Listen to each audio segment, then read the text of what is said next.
interventions. Bon, tout d'abord, bonjour à tous. Je félicite d'abord le Bureau de l'ADN pour l'organisation de cette réunion, la 4e réunion de l'ADN. Je suis content de voir que l'ADN maintenant est couplé un petit peu avec le diplôme d'université de diététique médicale qui se passe dans ce même amphithéâtre tous les ans, avec la participation de Jean-Louis Schliinger et de Bernard Baudusseau, que vous avez certainement le plaisir de retrouver tous les ans au moment de l'ADN. Donc cette année, tous les ans, on essaie de trouver un fil rouge. Le fil rouge de cette année, c'est un petit peu l'évolution des modes dans les recommandations et dans les thérapeutiques. Vous savez que les thérapeutiques changent, vous savez que les recommandations changent, elles obéissent parfois à des modes. C'est ce qu'on va discuter aujourd'hui en prenant un certain nombre d'exemples, dont le premier exemple, je pense, c'est Jean-Louis Schliinger qui va nous le traiter, c'est les régimes sans. Alors, je ne sais pas ce que ça cache, sans sel, sans sucre, sans cholestérol, sans rien du tout, enfin, je ne sais pas.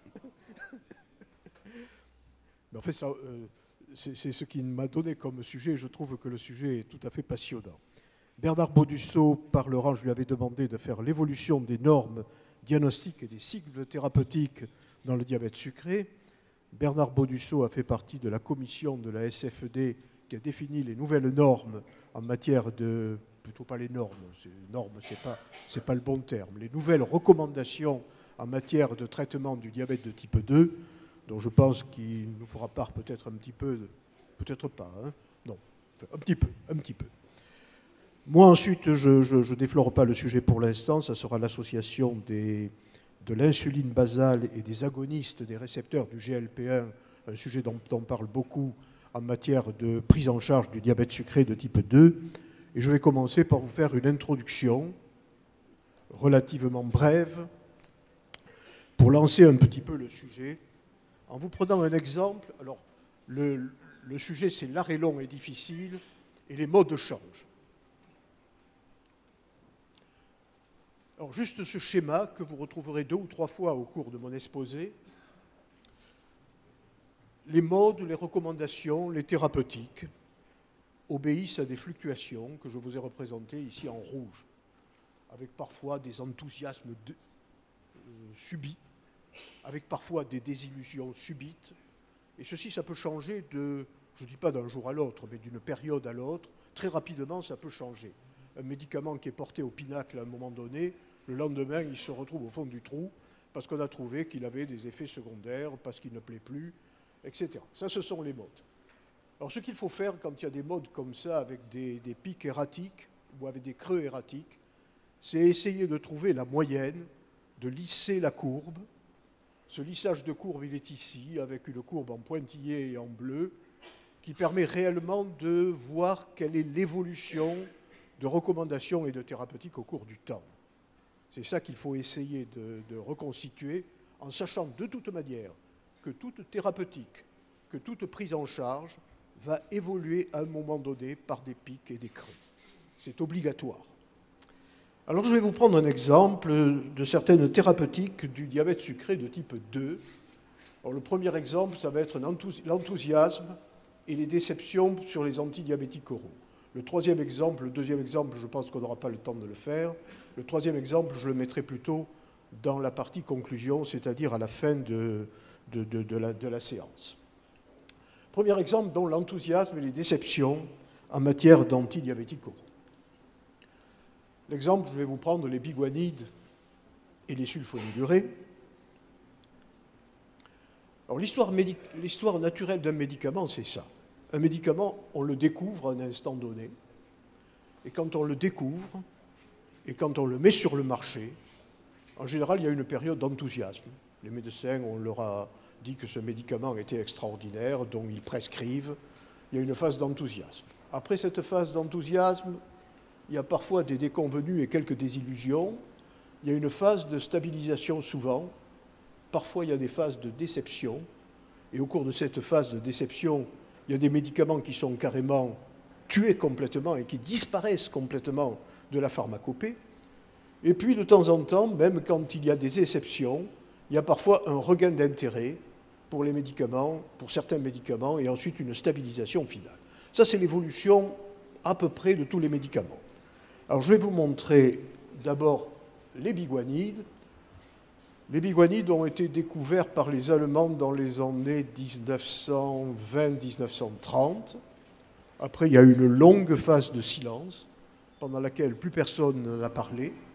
C'est un Français, Stern, qui a remis les biguanides sur le pavé, j'allais dire, et ceci se passait en 1956. C'était la première fois qu'il y avait vraiment des médicaments antidiabétiques oraux qui étaient commercialisés pour traiter le diabète. Il y a eu bien sûr la phase d'enthousiasme, et puis la phase d'enthousiasme a été freinée essentiellement par l'apparition d'acidoses lactiques qui ont été décrites avec les traitements par les biguanides. Ces accidents d'acidose lactique apparaissaient surtout avec un médicament qui s'appelait la fenformine, qui était commercialisé sous le nom d'Insoral. Vous savez que le biguanide actuel, c'est la metformine, c'est-à-dire le glucophage. Alors cet Insoral a fait beaucoup de mal parce qu'il y avait des accidents d'acidose lactique et les Américains ont commencé à supprimer de leur pharmacopée les biguanides. Et ensuite, cette fenformine a été éliminée de tous les pays, et évidemment en France aussi et dans les autres pays du monde. Après, qu'est-ce qui s'est passé? Il y a eu une longue phase de trou pour les biguanides. Ils ont été complètement interdits aux États-Unis, metformine comprise. Ils ont été maintenus sur le continent européen. Et puis ensuite, en 1995, tout d'un coup, il y a un des diabétologues les plus connus au monde, De Fronzo, qui a tout d'un coup redécouvert la metformine. Et la metformine, qui avait été bannie aux États-Unis, a été tout d'un coup un médicament miracle aux États-Unis. Et aujourd'hui, la metformine est considérée, vous le savez, comme le traitement de première intention, de première ligne. Toutes les organisations sont d'accord pour dire ça, le traitement de première intention dans le diabète sucré. Qu'en est-il du problème des sulfamides? Les sulfamides, on est content à Montpellier parce que vous savez que les sulfamides ont été découverts à Montpellier par un clinicien qui s'appelait Marcel Jambon, qui avait constaté des accidents d'hypoglycémie chez des malades qui étaient traités par un sulfonamide pour la fièvre typhoïde. Et très rapidement, il a passé la main au physiologiste de l'époque, ou plutôt au pharmacologue de l'époque, qui était Auguste Loubatière, qui a entrepris toutes les études sur l'animal, en particulier sur le chien, pour démontrer que ces sulfamides étaient des médicaments qui stimulaient l'insulinosécrétion, qui étaient des insulinosécrétagogues. Ça, c'était en 1942. Il y a eu une longue phase pendant laquelle on n'a plus entendu parler des sulfamides. Ils ont été redécouverts par les Allemands en 1955 sous la forme d'un produit qui s'appelait le carbutamide, c'est-à-dire le glucide oral. Et c'est devenu, avec les biguanides, le deuxième traitement oral du diabète sucré de type 2. Phase d'enthousiasme avec essentiellement des sulfamides de première génération qui étaient macrodosés. Puis il y a eu l'étude en 1990, publiée par les Américains dans la grande revue Diabetes, qui était l'étude de l'UJDP, qui avait laissé entendre que les sulfamides hypoglycémiants pouvaient déclencher des accidents cardiovasculaires et favoriser les accidents cardiovasculaires. On connaissait que c'était bien embêtant pour un traitement antidiabétique de favoriser les accidents cardiovasculaires. Cette étude avait été mal faite sur le plan méthodologique. Toujours est-elle qu'elle a laissé des traces et que pendant un certain temps, les sulfamides ont eu un trou d'air, comme on dit, dans tous les pays du monde. Ensuite, ils sont repartis, surtout avec les sulfamides de deuxième génération, c'est-à-dire les sulfamides microdosés tels que vous les connaissez actuellement, le Daonil, l'Amarel, le Diamicron, etc. Et actuellement, ils sont en pente déclinante douce. Remplacés par quoi? Remplacés essentiellement par les inhibiteurs de la DPP4, remplacés également dans les pays qui l'ont par les inhibiteurs du SGLT2. Toujours est-il qu'ils sont en pente douce. Il n'en reste pas moins qu'aux États-Unis, il y a encore 20% des diabétiques de type 2 qui reçoivent des sulfamides hypoglycémiques. Donc c'est quand même toujours, je pense que dans les recommandations françaises, il reste quand même, peut-être qu'il y a quelques bémols qui ont été mis, mais enfin, on n'interdit pas en tous les cas la prescription des sulfamides hypoglycémiants. Alors les sulfamides hypoglycémiants, comment agissent-ils? Ils agissent bien sûr sur la cellule B. qui sécrètent normalement l'insuline. Qu'est-ce qu'ils font au niveau de cette cellule B? Ils se fixent sur un récepteur et ils empêchent l'efflux de potassium hors de la cellule. Donc ils inhibent l'efflux de potassium. En inhibant l'efflux de potassium, ils entraînent une dépolarisation de la membrane, une ouverture des canaux potassiques, une pénétration de calcium à l'intérieur de la cellule, et par ce biais, eh bien, ils stimulent tout simplement l'insulinosécrétion. Donc, en se fixant initialement sur un récepteur qui se trouve sur la membrane de la cellule B. Il y a plusieurs classes de sulfamides hypoglycémiques, qu'on appelle, vous le savez, il vaut mieux les appeler les sulfonylurées que les sulfamides hypoglycémiants, pour une raison extrêmement simple, qu'ils ont tous un radical qui est représenté ici en vert, qui est le radical sulfonyluré. Et ce qui les différencie, c'est un autre groupement, qui est le groupe benzamidique, que j'ai représenté ici en rouge. Et ici, vous avez la structure du daonine, la structure du glimépiride, la structure du glipizide. Vous voyez que tout ça, ça se ressemble pas mal. Il y a une seule sulfonylurée qui a le groupe sulfonyluré, c'est pour ça qu'elle s'appelle une sulfonylurée, mais qui n'a pas le groupe benzamidique. C'est tout simplement le glyclaside, c'est-à-dire le diamicron. Donc le diamicron est une sulfonylurée à part dans la classe des sulfonylurées. Ça explique en particulier que le diamicron est moins puissant que les autres. Pourquoi? Regardons tout d'abord ici. Je vous ai représenté ici le récepteur des sulfamides hypoglycémiants, des sulfonylurées, au niveau de la cellule bêta-pancréatique. Ici, je vous ai représenté de manière un peu artificielle le groupement sulfonyluré et ici le groupe benzamidique.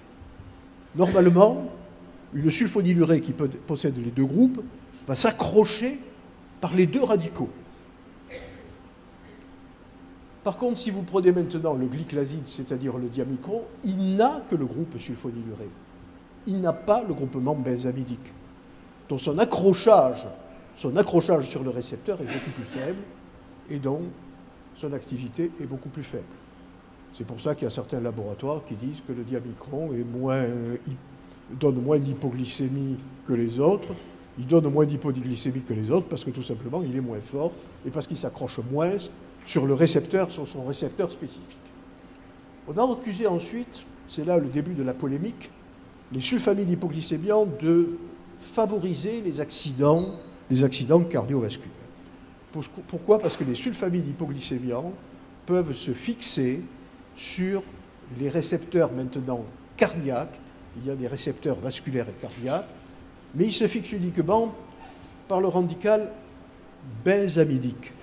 Donc ça veut dire que vont se fixer sur les récepteurs cardiaques uniquement le glimépiride, uniquement le glipizide et uniquement le glibenclamide, c'est-à-dire le daonine.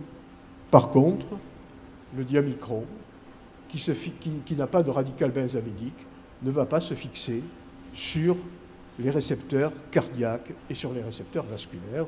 C'est pour ça qu'on dit que le diamicron n'entraîne pas ou a moins d'effets délétères sur le plan cardiovasculaire que les autres sulfamides.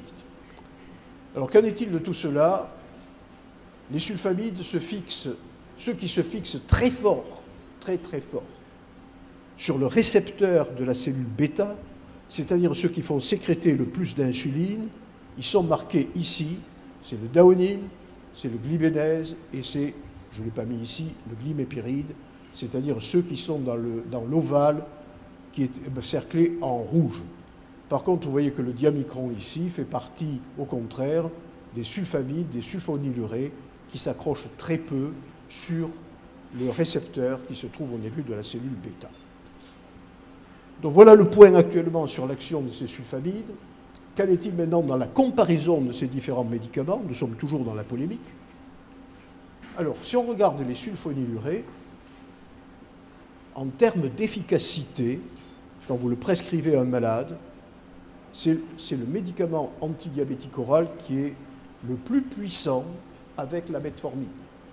Ça fait baisser l'hémoglobine glyquée à peu près de moins 0,1%. Les thiazolidinediones, que vous n'avez pas et que nous n'avons pas, c'est moins 1%. les inhibiteurs des DPP4, cette classe de médicaments qui est censée remplacer en grande partie les sulfamides, vous voyez que sur l'hémoglobine glyquée, c'est moins 0,7%. Les analogues du GLP-1, toutes ces médications injectables, c'est en moyenne moins 1% sur l'hémoglobine glyquée. Les inhibiteurs du SGLT2, c'est moins 1%. Si vous regardez bien sûr les hypoglycémies, étant donné que ce sont des insulinosécrétagogues non glucodépendants, c'est-à-dire qui ne dépendent pas de la glycémie, il peut y avoir bien sûr des hypoglycémies avec les sulfamides hypoglycémiants, alors que toutes les autres classes de médicaments que vous voyez ici ne donnent pas en principe d'hypoglycémie, parce que ce sont des insulinosécrétagogues glucodépendants. Si nous regardons maintenant le poids, il est certain que les arguments contre les sulfonylurées, c'est les prises de poids. Les inhibiteurs des DPP4, c'est neutre. Les analogues du GLP-1, ça fait plutôt perdre du poids, 3 ou 4 kilos. Les inhibiteurs du SGLT2, ça fait également perdre du poids. Si vous regardez tout ça, il est certain que les sulfamides sont un peu plus puissants que les autres en termes d'efficacité, avec moins de sécurité parce qu'ils donnent des hypoglycémies. Mais un des arguments pour un petit peu redonner un petit peu disons, de force aux sulfamides hypoglycémiants, l'un des arguments forts, c'est qu'ils ne coûtent pas cher du tout. Alors là, je vous ai mis les chiffres du coût au niveau des États-Unis. Un traitement par sulfamide hypoglycémiant, c'est 4 $ par mois, c'est quasiment rien. Si vous prenez les thiazolindiol qui sont aux États-Unis, c'est 15 $ par mois. Si vous prenez les inhibiteurs des DPP4, alors je ne sais pas pourquoi aux États-Unis c'est aussi cher, dans nos pays c'est beaucoup moins cher, mais aux États-Unis le différentiel est énorme. C'est 305 $ par mois, un traitement par gliptine. Si vous regardez les agonistes du GLP-1, c'est 425 $ par mois. Donc si vous regardez, si vous considérez l'efficience, c'est-à-dire l'efficacité, la sécurité et le prix, eh bien il est certain que les sulfamides hypoglycémiants ont encore quelques bons jours à vivre, je le crois tout au moins. Alors je vous ai mis ici, quand on prescrit des sulfamides hypoglycémiants, l'important c'est d'éviter les hypoglycémies. Donc les gens qui disent les sulfamides hypoglycémiants, ça donne des hypoglycémies, ça peut être dangereux. Le seul message qu'il faut retenir, c'est que quand on prescrit un sulfamide hypoglycémiant, il faut titrer le médicament. C'est-à-dire commencer par une dose relativement faible, l'augmenter de manière progressive, en jugeant sur quoi? En jugeant le plus souvent sur la glycémie de fin d'après-midi, qui est la plus basse chez un diabétique de type 2. Je crois que je n'ai qu'une seule diapositive derrière. Donc je vous ai remis ici ce schéma que j'aime bien présenter chaque fois. Quand on teste un médicament et quand on analyse un médicament, il faut tester son efficience. L'efficience, c'est la somme non arithmétique de son efficacité, par exemple la chute de l'hémoglobine glyquée, de sa sécurité, absence ou présence d'hypoglycémie, de la qualité de vie du patient. Il est certain qu'il faut que le patient ne soit pas embêté par la prise de son médicament. Les médicaments injectables sont toujours plus ennuyeux que les médicaments oraux. La satisfaction du patient qui est à peu près la même chose que la qualité de vie. Et in fine, il y a le coût. Si vous comparez les sulfonylurées et les gliptines, l'efficacité des sulfonylurées est supérieure à celle des gliptines. La sécurité est meilleure, c'est sûr, pour les gliptines que pour les sulfonylurées. La qualité de vie et la satisfaction du patient, ça n'a jamais été trop analysé. Je dirais que c'est à égalité. Et quant au coût, les gliptines sont beaucoup plus chères que les sulfonylurées. À vous de vous faire une opinion maintenant. Vous voyez que les sulfonylurées sont passées par des hauts et des bas. Et c'est un exemple des modes et des fluctuations des modes au cours du temps. Alors, j'avais encore autre chose derrière, mais je m'arrête là, parce que sinon je serai trop long. Et je vais passer la parole à Jean-Louis Chilian.